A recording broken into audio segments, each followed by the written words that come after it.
کریم آباد ہنزے کا مرکز ہے۔ یہ کسی زمانے میں ریاست ہنزے کا دارالحکومت رہا ہے۔ التت، بلتت اور گنش یہاں کی قدیم ترین بستیاں ہیں۔ چینی مورخین نے ہنزے کا قدیم نام کمبوجا لکھا ہے۔ تبتی لٹریچر میں ہہایل، برشال یا برزا جیسے ناموں سے یاد کیا گیا ہے۔ ہنزے میں بولی جانے والی زبانوں میں اکثریت کی زبان برشش کی ہے۔ حضرت بابا غندی کی زیارت گاہ بالائی ہنزے کے گاؤں چپورسن میں واقع ہے، جہاں لوگ اپنی منتیں ماننے کے لیے جاتے ہیں۔ ہنزے کے روایتی لوک ساز، گیت اور رقص عالمی سیلانیوں کو اپنی طرف کشاں کشاں لانے کا ذریعہ ہے۔ قدیم رسوم و رواج اب بھی ہنزے کے بعض علاقوں میں دیکھنے کو ملتے ہیں۔ السلام علیکم ناظرین، آپ دیکھ رہے ہیں سیاچن ٹائمز۔ میں ہوں آپ کا میزبان محمد حسن حسرت۔ ہمارے پروگرام کا سلسلہ ہے آئینہ گلگت بلتستان۔ آج کا موضوع ہے گلگت بلتستان کی ایک اہم وادی، وادی ہنزہ۔ گلگت بلتستان کی اہم وادی ہنزے کے نام سے کون واقف نہیں؟ چار دانگ عالم میں ہنزے کی شہرت کا ڈنکا بجتا ہے۔ چینی مورخین نے ہنزے کا قدیم نام کمبوجا لکھا ہے، جبکہ تبتی لٹریچر میں ہہایل، برشال یا برزا جیسے ناموں سے یاد کیا گیا ہے۔ سنکیانگ اور واخان میں یہ علاقہ کنجوت کے نام سے مشہور ہے۔ قدیم ترکی زبان میں کنجوت کھلی آبادی کے لیے استعمال ہوتا تھا۔ اب یہ وادی ہنزے کے نام سے مشہور ہے۔ ایک روایت کے مطابق سفید ہن قبائل کے آ کر یہاں آباد ہونے کی وجہ سے اس علاقے کا نام ہنزہ پڑ گیا۔ علی ھذا القیاس، وجہ تسمیہ جو بھی ہو، یہ وادی پاک چین سرحد پر واقع ہے۔ اس کے شمال مشرق میں چین کا صوبہ سنکیانگ، شمال میں افغانستان، جنوب میں گلگت اور مشرق میں نگر واقع ہے۔ واخان کی وساطت سے یہ وادی تاجکستان سے بھی قریب پڑتی ہے۔ عظیم شاہراہ قراقرم ہنزے سے ہی گزرتی ہے۔ مرکزی ہنزے سطح سمندر سے کم و بیش 8000 فٹ کی بلندی پر واقع ہے۔ دراصل ہنزے کی وادی دریا کے دائیں جانب مختلف دیہاتوں کا مجموعہ ہے۔ کریم آباد ہنزے کا مرکز ہے، جو کافی بلندی پر واقع ہے۔ یہ کسی زمانے میں ریاست ہنزے کا دارالحکومت رہا ہے۔ کریم آباد کا بازار ہنزے کی ثقافتی اشیاء سے مزین صاف ستھرا ماحول کا حامل بازار ہے۔ محترم ناظرین، ماضی میں یہاں صدیوں تک میران ہنزے کی کبھی خود مختار اور کبھی نیم خود مختار ریاست کے طور پر حکومت قائم رہی۔ 1892 سے 1947 تک ہنزہ برٹش انڈیا کے ساتھ ماتحت اتحاد میں ایک ریاست کا درجہ رکھتا تھا۔ 19ویں صدی کے آخر میں ہنزے گریٹ گیم میں الجھ گیا۔ برطانیہ اور روس کے مابین شمالی سرحد کو کنٹرول کرنے کی دشمنی میں انگریزوں نے 1891 میں ہنزے و نگر کے خلاف فوج کشی کی۔ گمسان کی جنگ کے بعد برطانوی سامراج نے ہنزے و نگر کی ریاستوں کو زیر کیا۔ تاج برطانیہ نے ریاست ہنزے کو برٹش انڈیا کے ماتحت اتحاد میں ایک شاہی ریاست سمجھا۔ روس کی پیش قدمی کی پالیسی پر نظر رکھنے کے لیے برٹش انڈیا نے قلندرچی میں ایک فوجی چھاونی قائم کی۔ اگرچہ جموں و کشمیر نے براہ راست ہنزے پر کوئی حکومت نہیں کی، مگر 1890 سے 1947 تک میران ہنزہ جموں کشمیر دربار کو خراج بھیجا کرتے تھے۔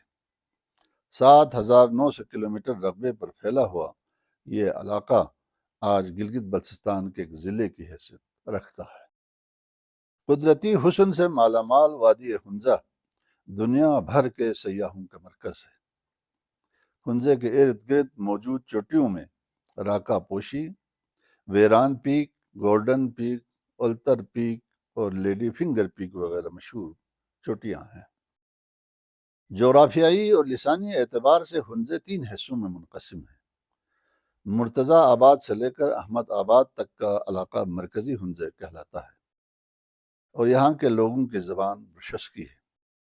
یہ لوگ بروشو کہلاتے ہیں۔ ششکت نظیم آباد سے لے کر مسگر چپرسن تک کا علاقہ بالائی ہنزے میں آتا ہے، جس کو گوجال کہا جاتا ہے۔ قدیم زمانے میں یہ علاقہ ہرمبر کے نام سے مشہور تھا۔ یہاں زیادہ تر تاجک نسل کے لوگ آباد ہیں۔ یہاں وخی زبان بولی جاتی ہے۔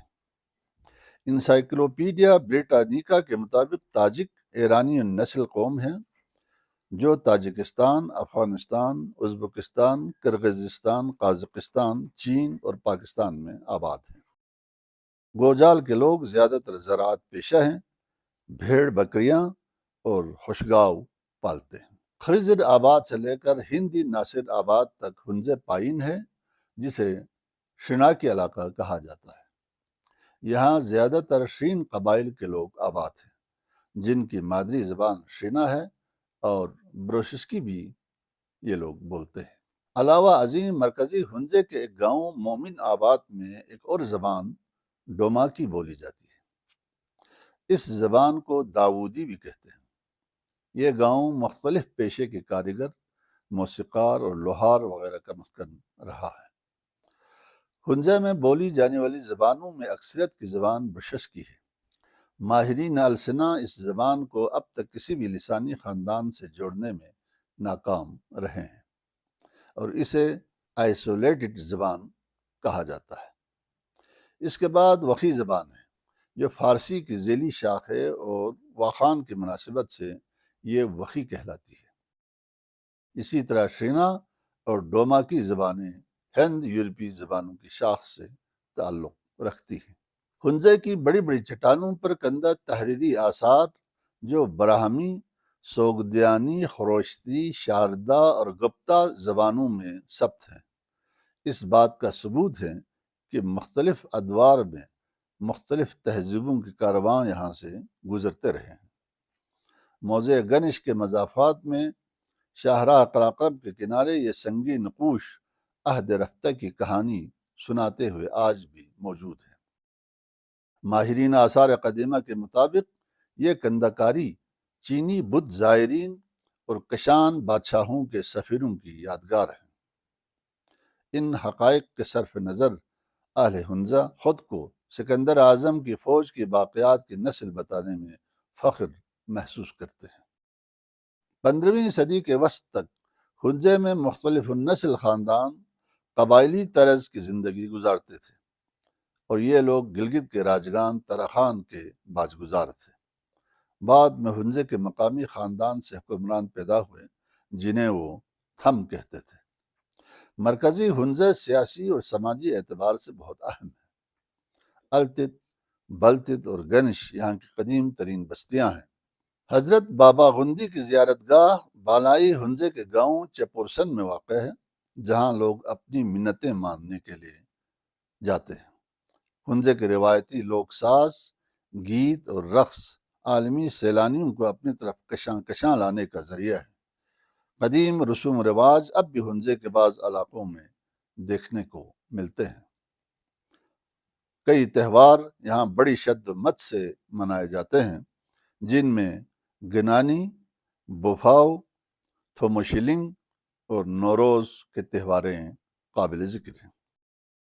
ہنزے کی شہرت کا ایک اہم باب یہاں موجود 2 اہم تاریخی قلعے ہیں۔ ان میں سے ایک عالمی شہرت یافتہ بلتت فورٹ کریم آباد ہنزے کے ماتھے کا جومر بنا ہوا ہے۔ تاریخ بتاتی ہے کہ ہنزے کے قدیم حکمران عیش خاندان کے چوتھے ولی عہد شہزادہ عیش ثانی کی شادی جب بلتستان کے حکمران مقپن راجہ عبدالخان کی بیٹی شاہ خاتون سے ہوئی تو شہزادی کی رہائش کے لیے راجہ عبدالخان نے اپنی سلطنت کے ماہر کاریگروں کی ایک جماعت بھیج کر یہ قلعہ تعمیر کرایا۔ یہی وجہ ہے کہ اس قلعے میں تبتی طرز تعمیر کی جھلکیاں نظر آتی ہیں۔ یہ قلعہ کئی 100 سال تک ریاست ہنزے کے حکمران خاندان کے رہائش کے طور پر استعمال ہوتا رہا۔ 1990 کی دہائی میں اسے ہنزے کے میر خاندان کی جانب سے آغا خان ٹرسٹ کے حوالے کر دیا گیا۔ اب اس کی بحالی کے بعد اسے ایک میوزیم کی شکل دی گئی ہے۔ اور بلتت ہیریٹیج ٹرسٹ کے زیر انتظام ہے۔ یہ قلعہ 2004 میں یونیسکو کے عالمی ورثے کی فہرست میں بھی شامل ہو گیا ہے۔ ہنزے میں دوسرا تاریخی و تعمیراتی شاہکار قلعہ التت ہے۔ التت وادی ہنزے کے قدیم گاؤں ہے۔ یہ قلعہ ریاست نگر کے مقابلے میں دفاعی نقطہ نگاہ سے بنایا گیا ہے۔ یہ قلعہ بھی بلتستان سے آئے ہوئے کاریگروں اور ہنرمندوں کی یادگار ہے، جس میں تبتی طرز تعمیر کے عمدہ نمونے دیکھنے کو ملتے ہیں۔ ہنزے کے روایتی گھروں سے بھی یہاں کی قدیم تہذیب و ثقافت کی عکاسی ہوتی ہے۔ ہنزے کا خانگی نظام معیشت، روایتی کھانے، پیشے و دستکاریوں اور زمینوں و معاشرتی رواجی قوانین کا مطالعہ بھی بہت دلچسپ ہے۔ گلگت بلتستان کی جنگ آزادی میں دیگر علاقوں کی طرح اہل ہنزے کا بھی بہت بڑا کردار رہا ہے۔ آزادی کے بعد میر آف ہنزے میر جمال خان نے ریاست ہنزے کا الحاق پاکستان کے ساتھ کرنے کا اعلان کیا، اور بانی پاکستان حضرت قائد اعظم کے ساتھ دستاویز الحاق پر میر جمال خان کا دستخط ثبت ہے۔ اسی کے ساتھ اجازت چاہتا ہوں۔ اللہ نگہبان۔